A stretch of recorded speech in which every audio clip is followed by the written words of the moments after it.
How's it going? I know this is kind of older news, but I just want to report on it. No, I didn't think it was going to be Maine, to be truthfully honest with you. That the second state to remove Trump from the ballot would be Maine. Although Colorado technically didn't remove his name, they stayed the order so the Supreme Court can rule on it. Maine, I don't really know what's going on. All I know is came down to it, and let's see. I don't want you, but I do want you. But yeah, I didn't think it was going to be Maine. I thought it was going to be Michigan, but Michigan decided to keep Trump on the ballot. They didn't really answer the question. But Maine, like I said, I really didn't know much about this case. I mean, other than that, there's people trying to get him off the ballot, but I don't know what their reasons were. I just heard it. That was them. So, according to Ground.News, Trump appeals Maine's 14th Amendment on the ballot ban. Former President Donald Trump campaign has appealed the decision to disqualify him from the Maine's presidential primary ballot. Secretary of State Sheena Bellows ruling states that Trump was not eligible under the 14th Amendment due to his alleged involvement in the insurrection or rebellion. Bellows' decision has faced backlash, and the effects is currently suspended pending court rulings or the expiration of the appeals time frame. The effect is currently suspended pending court rulings or the expiration of the appeals time frame. So that's pretty much in the same boat as Colorado. I think what a lot of people are missing is even though he's still going to be on the ballot, the fact is that you have two states ruled that he is ineligible to be president. They decided on their own through their legal course that he's ineligible under the 14th Amendment, Section 3. I think that's the bigger story of it. And we're going to go to the Hill, mainly because I've been liking what they've been saying. As in, they're not really showing their biases as much as other sites.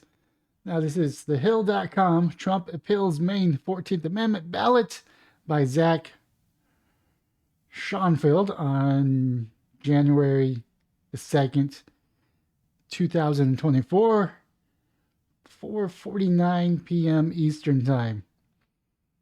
Former President Trump on Tuesday appealed the decision kicking him off of Maine's primary ballot to state court beginning in the next phase of the consequential 14th Amendment case. Maine Secretary State Shannon Bellows, Democrat, disqualified Trump last week, making Maine the second state to rule Trump is ineligible under the 14th Amendment insurrection ban. So where's the court case? Where is he found guilty? I would like to know. Trump appeals Kennebec County Superior Court kicks off a speedy timeline prescribed under state law to resolve the matter. The dispute could ultimately reach the Supreme Court, which is already grappling with the 14th Amendment case that kicked Trump off the primary ballot in Colorado. Now, I do think the Supreme Court is going to get involved, but they're going to rule it in a manner to where it only affects Trump, and they're not going to answer the question. That's my prediction. In Maine, the judge is required to decide the case within 20 days of the Bellows decision, which was issued on December 28th. Bellows' ruling is on hold until then, meaning Trump's name will remain on the Maine's ballot. In the meantime, Maine's primary will occur Super Tuesday, March 5th. The losing side could subsequently appeal the Maine's highest court, with the state law allowing 2 weeks for the decision. The dispute could then land at the Supreme Court. I hope it goes to the Supreme Court, and I hope I'm wrong. I hope that the Supreme Court puts this to bed and actually answer the question. Now, I know it's Trump's name attached to it. I know that has emotional baggage, but this is a question that needs to be answered. Do states have the authority to kick people off the ballot using the 14th Amendment Section 3 clause? It's a simple question that needs to be answered. I know it's political because it's dealing with candidates, but we need an answer to that. Or does Congress hold the authority to remove people's eligibility, which they attempted about a month after he left office, and they didn't convict him. They didn't have 2/3 of the Senate voting yes, he engaged in insurrection. Maine's Secretary of State went outside of her authority, completely ignoring the Constitution when she summarily decided to remove President Trump's name from the ballot, interfered in the election, and disfranchised the voters in her state. Trump campaign spokesman Steve Chung said in a statement, Maine and Colorado have been the only states so far to take extraordinary steps of removing Trump's name from the ballot, although the plaintiff has filed more than 24 challenges under the 14th Amendment to Trump's candidacy nationwide. You see, the plaintiff has filed more than 24, so 24 states had gotten challenged. Now, a good chunk of them has already ruled. Some of them already went to their state Supreme Court and ruled that they're not taking his name off the ballot, which is the correct choice. Even if it is a political question and it's up to Congress to act, that is the correct answer for right now. Now, this question will need to be answered one way or the other. The amendment prohibits someone from holding any office under the United States if they engage in an insurrection after taking an oath that supports the Constitution. Anti-Trump plaintiff cites the then president's action surrounding the January 6, 2021 Capitol attack, contended that he has incited the riot and is disqualified for returning to the White House. The case also revolves around several threshold issues, including whether the amendment applies to the presidency, which I think it should. Don't get me wrong, I think it really should. Now, there's some debate whether or not it does or not, but I think every politician should be held accountable. And whether the state courts and officials have the authority to enforce the clause. I think this is more. Here's the crux of the question. Here's the real question. Do states, courts, and officials have the authority to enforce the clause, or is it only handled by Congress? I'm mindful that no Secretary of State has ever deprived a presidential candidate of the ballot access based on Section 3 of the 14th Amendment. I'm also mindful, however, that no president candidate has ever before engaged in an insurrection, Bellows wrote in her decision. Beyond arguing he did not engage in insurrection, Trump's new filing argues Ballot has no authorities under the state law to remove Trump's name, also contending that the clause does not apply to the presidency anyways and will require legislation from the Congress to be enforceable. Congress has never acted any laws or any mechanics other than impeachment process to remove someone's candidacy or eligibility.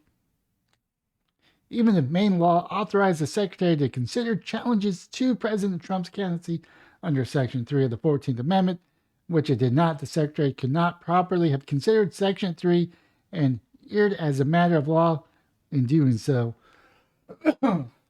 Trump's lawyer wrote in the filing, Trump and his campaign have broadly attacked the ruling in Bellows herself, with Trump lawyers having asked for the Secretary of State recusal for the day before she issued her decision.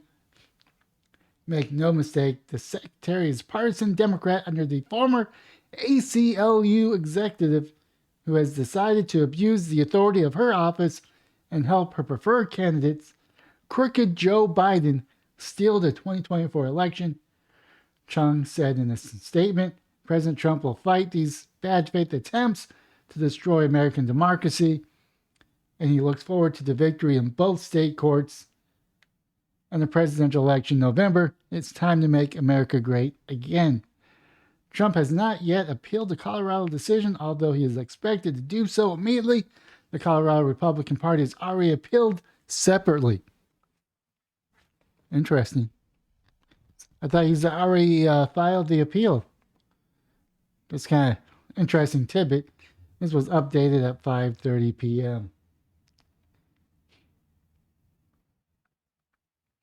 But like I said, this is just the update on the main decision. Now, I do know that both of them are stayed pending further litigation, and hopefully Trump is victorious, not because I'm a Trump supporter or I plan on voting for Trump, but because these are questions that need to be answered.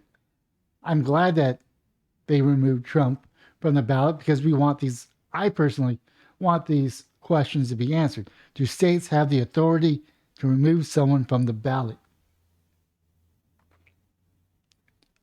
I mean, that's a simple question. That's a simple question that needs to be legally answered. And right now, we don't know. According to Colorado and Maine, they do have the authority to kick someone off the ballot. And they're using the 14th Amendment, Section 3. And I do realize that the 14th Amendment, Section 3 doesn't say that they have to be convicted, they just have to engage. But the interesting thing about the 14th Amendment, it was also about due process. Are we just going to ignore due process because someone allegedly engaged in an insurrection? Or an insurrection happened because he had a campaign or event and it went out of ruckus? Is he held accountable when he is speaking? While he is speaking, people attack the Capitol, which may or may not have been Trump supporters. Now, I'm not saying everyone there wasn't a Trump supporter. There were some people that were Trump supporters. They thought they were taking a tour in our national's capital, the people's house. And some of them were there to cause havoc, cause damage, and those should be held accountable. But I don't know that. I don't know what the end result is, but I do hope the Supreme Court takes up one of these cases and answers the question, do the states have the authority to remove someone from the ballot? With that being said, that is my video for today. Leave a comment down below on what your thoughts are, but most importantly, have yourself a wonderful day, morning, or evening.